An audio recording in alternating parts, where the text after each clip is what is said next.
দাম্পত্য জীবনে যদি স্বামী স্ত্রী উভয়ে যদি ধৈর্যশীল না হয়, সবরকারী না হয়, হুটহাট রিয়াকশন করে ফেলে, কখনো দাম্পত্য জীবনে সুখী হওয়া সম্ভব নয়। আল্লাহ আল্লাহ আমার মেয়ে এসে ইচ্ছা করে গলা টিপা মেরে ফেলেছে।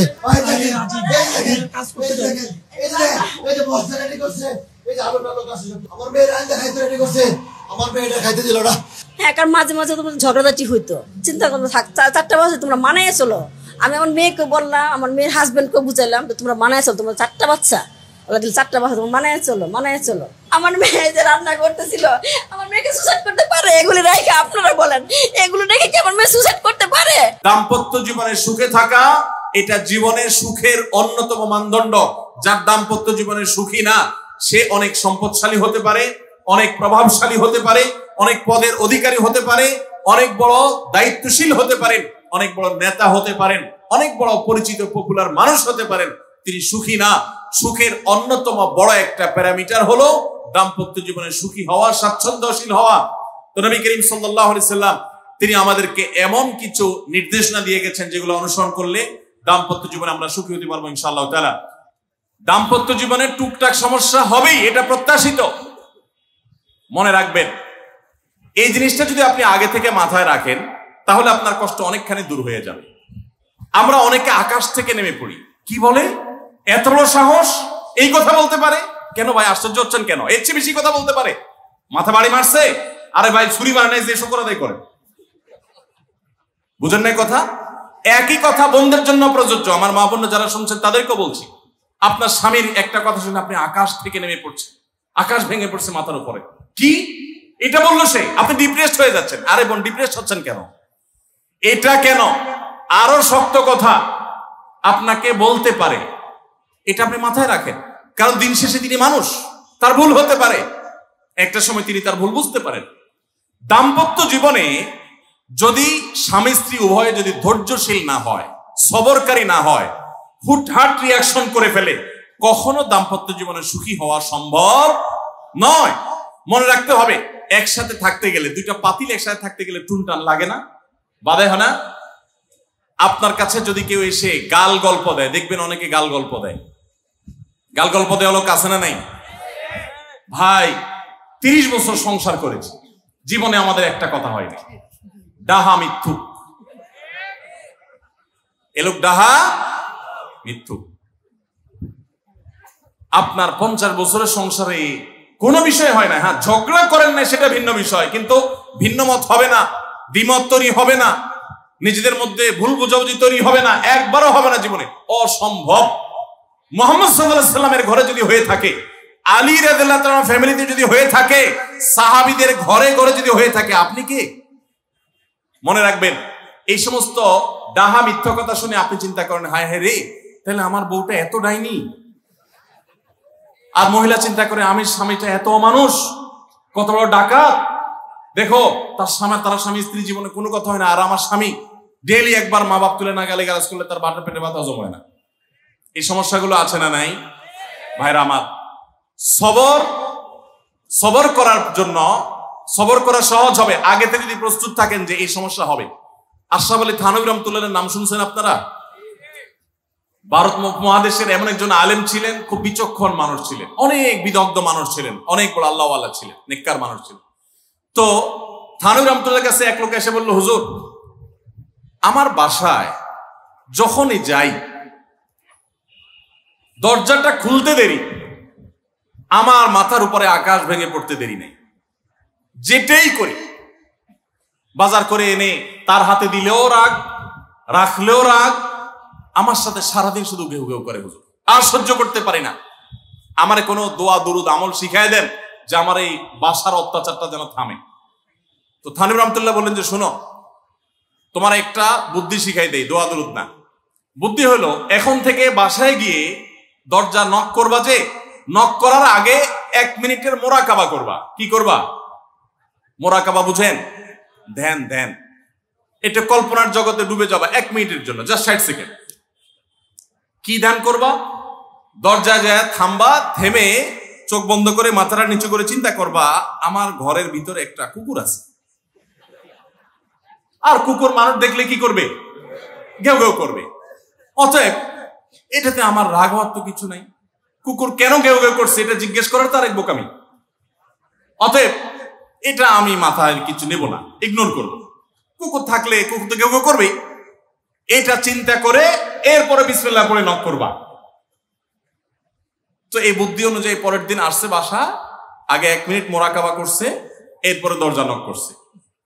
যথারীতি দরজা খোলার পরেই শুরু হয়ে গেছে যুদ্ধ, ইউক্রেন রাশিয়া, এখন ইসরায়েল ইরান।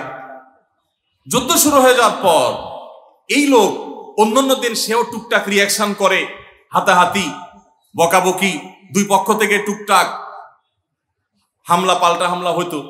কিন্তু আজকে সেই লোকটা আর হামলা টামলা তার করা দূরের কথা, উল্টা সে মিটমিট করে হাসতেছে এবং একটা পর্যায়ে আর নিয়ন্ত্রণ করতে না পারে ফিক করে হাসেই। এবার বউ চিন্তা করতেছে কাহিনী কি, কারণ যারা ঝগড়া করে তাদের সাথে পাল্টা ঝগড়া না করলেও কিন্তু মেজাজ গরম হয়। কদিন আগে শুনছেন না পত্রিকা যে এক মহিলা স্বামীরে ডিভোর্স দিছে, কেন? কারণ স্বামী ঝগড়া করে না। কদিন আগে পত্রিকা দেখছে। এই মহিলা যখন দেখছে স্বামী হাইসা দিছে, সে এবার ঝগড়া টগড়া থামায় বলতেছে, ঠান্ডা মাথা বলছে, কাহিনী কি বলতো, তুমি হাসতেছো কেন? বল না না কিছু না কিছু না। সে তো বলবে না। স্বামী মনে করছে হয়তো অন্য কোনো কাহিনী আছে, কোনোভাবে উদ্ধার করতে পারে নাই। পরের দিন আবার সেম কাহিনী, আবারও হেসে দিচ্ছে। মহিলা চিন্তা করছে ব্যাপার কি, বলে না আজকে তো তোমার একদিন কি আমার একদিন, বলতেই হবে তোমার। কেন তুমি হাসতেছো? আমার ঝগড়ার বিনিময়ে তুমি ঝগড়া না করে হাসতেছো, অপমান করতেছো। আমার ঝগড়া কোনো দাম নাই, আমি কি কথা বলতেছি না, এগুলো কোনো মূল্য নাই। যখন চেতে যাচ্ছে এবার বলতেছে, শোনো তুমি যেহেতু জোরই করতেছো, তাইলে আমি বলি, আমি গেছি এক হুজুরের কাছে, হুজুর আমার এই বুদ্ধি শিখাই দিছে, আমি সেই বুদ্ধি অনুযায়ী চিন্তা করি। এখন আমি চোখের সামনে যখন চিন্তা করি যে কুকুর গেউ করতেছে, আমার হাসি আসে। বউ চিন্তা করে, কি বললা তুমি? তাহলে তুমি এই মনে করো আমারে? এবার থেকে বেচারে ঝগড়া করার আগেই তা থেমে যায়, চিন্তা করে হায় হায় আমি ঝগড়া করলে তো সে মনে মনে আমার ওইটা চিন্তা করবে। বুঝতে পারছেন? দাম্পত্য জীবনে একটু বুদ্ধিশুদ্ধি করে না চললে, শুধুমাত্র সোজা হয়ে দোয়া দরুদ পড়বে না সব সোজা হয়ে যাবে, শুয়ের মধ্যে এত সোজা না। একটু বুদ্ধিশুদ্ধি খাটায় চলতে হয় এবং সবর করতে হয়। এই যে ভদ্রলোক যদি সবর না করতেন, তাহলে মারামারি কাটাকাটি করে কখনো সমাধান হয় না। স্বামী স্ত্রী উভয়কেই আমরা এই যে ঘটনা বলেছি, এই ঘটনার মাধ্যমে কাউকে ছোট করার উদ্দেশ্য না, জাস্ট বোঝানোর উদ্দেশ্য। এটা বিপরীত দিক থেকেও হতে পারে যে আমরা সবর করতে হবে দাম্পত্য জীবনে। তাহলে আগে থেকে যদি এই ঘটনা বলার উদ্দেশ্য হলো যে এই ভদ্রলোক আগে থেকে যখন অপেক্ষা করছে যে হ্যাঁ অনাকাঙ্ক্ষিত কিছু হতেই পারে, তখন এটার জন্য প্রস্তুত থাকার কারণে আর তার ঝামেলা বাড়ে নাই, বরং কমছে। এখন আপনি যদি আগে থেকে প্রস্তুত থাকেন, দাম্পত্য জীবন টুকটাক সমস্যা হবেই। দুই ঘরে দুইজন মানুষ একসাথ হয়েছি, বহু কিছুতে গরমিল হবে। অতএব আমরা সবর করব, ধৈর্য ধারণ করব, ভালো দিনগুলো দেখব। প্রিয় নবী সাল্লাল্লাহু আলাইহি সাল্লাম বলেছেন, তুমি তোমার স্ত্রীর কোনো কিছু দেখে যদি রাগান্বিত হও, তুমি তোমার স্বামীর কিছু দেখে যদি মেজাজ গরম হয়, তো মনে রাখবা তার অনেক গুণ আছে যেটা দেখলে তোমার ভালো লাগা কাজ করবে। কারণ একটা মানুষ এমন নাই পৃথিবীতে যার সব গুণ খারাপ, একটা গুণও ভালো নাই। একজন আস্ত ডাকাতও যদি হয়, আস্ত পাপিষ্ট মানুষও যদি হয়, খারাপ মানুষও যদি হয়, তার ভিতরও কোনো না কোনো ভালো গুণ অবশ্যই আছে। তোমার স্ত্রী, তোমার স্বামীর মধ্যে কোনো না কোনো ভালো গুণ আছে। তুমি সেই গুণটা খুঁজে বের করো এবং সেটাকে কল্পনা করো, তাহলে তোমার মধ্যে তৃপ্তি আসবে, সমৃদ্ধি আসবে, ভালো লাগা কাজ করবে। এই জন্য ভাইরা, দাম্পত্য জীবনের সুখ শান্তির জন্য সবর এবং শকর। শকর হলো যে যা পেয়েছি আলহামদুলিল্লাহ, এর চাইতে যদি খারাপ কিছু হতো, এর চাইতে যদি মন্দ কিছু হতো। অনেক বোনরা আমাদের কাছে আসেন, আমরা তাদেরকে বলি, দেখুন আপনার স্বামীটা হয়তো অমানুষ, সে আপনাকে গালিগালাজ করে কিন্তু চরিত্রহীন না। অনেকের স্বামীটা খুব ভদ্র কিন্তু চরিত্রহীন, ব্যবহার ভালো করে চরিত্রহীন, তাদের কষ্ট আপনার চাইতে কম না। অনেকের স্বামী খুব ভদ্র কিন্তু বেকার, 2 পয়সা কামাই করতে পারে না, সারাদিন ঘরে বসে বসে খায় আর শ্বশুরবাড়ি থেকে যৌতুক এনে না খায়, নিশ্চয় আপনি তার চাইতে ভালো আছেন। মানুষ এভাবে যখন ভালো দিকগুলো চিন্তা করবে, তখন তার ভিতরে শকর আসবে। তাহলে দাম্পত্য জীবনে সুখ শান্তির জন্য তৃতীয় করণীয় হলো সবর এবং শকরের চর্চা করা। আল্লাহ আমাদের সবাইকে তৌফিক দান করুন। 4 নম্বর হলো স্বীকৃতি দিতে জানা। অনেক লোক আছে নিজেকে খুব শিয়ানা মনে করে, স্বামী হয়ে বউর তারিফ করতে রাজি না, বউ হয়ে স্বামীর তারিফ করতে। দাম্পত্য জীবনের সুখের জন্য একে অন্যের তারিফ করার কোনো বিকল্প নাই। প্রিয় নবী সাল্লাল্লাহু আলাইহি সাল্লাম তার স্ত্রীদের তারিফ করতেন, প্রশংসা করতেন। আয়েশা রাদিয়াল্লাহু তাআলা আনহাকে বলেছেন যে আয়েশা, তোমার অবস্থানটা হলো খাদ্যের মধ্যে সারিদ নামক একটা বিশেষ খাদ্য আছে, রুটি এবং গোশতের ঝোল মিশিয়ে আরবরা খায়। নবী সাল্লাল্লাহু আলাইহি সাল্লাম বলেছেন, সারিদ এই খাদ্যটা যেরকম খুব প্রিয়, অন্য সব খাদ্যের চাইতে আমার কাছে, অন্য সব নারীদের চাইতে তুমি আমার কাছে সেরকম প্রিয়। আপনারা জানেন স্বামী স্ত্রী একে অন্যের সাথে মিথ্যা কথা বলা, বউয়ের সাথে মিথ্যা কথা বলা, মিথ্যা কথা বলে সব ধরনের মিথ্যা কথা না, পামপট্টিমূলক মিথ্যা কথা বলা, প্রশংসামূলক মিথ্যা কথা বলা, এটা জায়েজ আছে। মিথ্যা কথা বলা কোথাও কিন্তু জায়েজ নাই। মিথ্যা কথা বলা ইসলামের জঘন্য অপরাধ। কিন্তু স্বামী স্ত্রী পরস্পরের সাথে প্রশংসামূলক, যেটাকে সহজ বাংলায় পামপট্টি বললাম, এই পামপট্টিমূলক বা প্রশংসামূলক মিথ্যা কথা বলা জায়েজ আছে। কিরকম? আবার এটা যাই এখন থেকে বাজার থেকে 500 টাকার কাপড় নিয়ে যায় বলেন 2000 টাকা দিয়ে কিনছি, এটা কিন্তু জায়েজ নাই। কেন জায়েজ নাই? কারণ কোনোভাবে যদি ওই 500 টাকার ট্যাগ মহিলা ধরে ফেলতে পারে, তাহলে মায়ের কিন্তু একটাও নিচে পড়বে না। বলবে মিথ্যুকের পুত মিথ্যুক, সারা জন্মে কাম করে আসছস, তাইলে ওই রকম মিথ্যা কথা বলা যাবে না। আমার পরিচিত এক লোক আছে, সরকারি একজন কর্মকর্তা বড়, উনি বলেন যে মহিলাদেরকে বাজার করে খুশি করার মতো কঠিন কাজ আরেকটা খুব কম আছে। যারা সংসার করেন তারা জানেন। কারণ আমি একটা কথা প্রায় বলি, দুনিয়াতে বহু বুদ্ধিমান মানুষ আছে, বহু চালাক মানুষ আছে, কিন্তু একটাও চালাক বা বুদ্ধিমান স্বামী আছে বলে আমার মনে হয় না পৃথিবীতে। বুঝা ঠিক বলছেন? বহু চালাক বুদ্ধিমান মানুষ দুনিয়াতে আছে, কিন্তু কোন চালাক বা বুদ্ধিমান স্বামী দুনিয়াতে। তার মানে কি?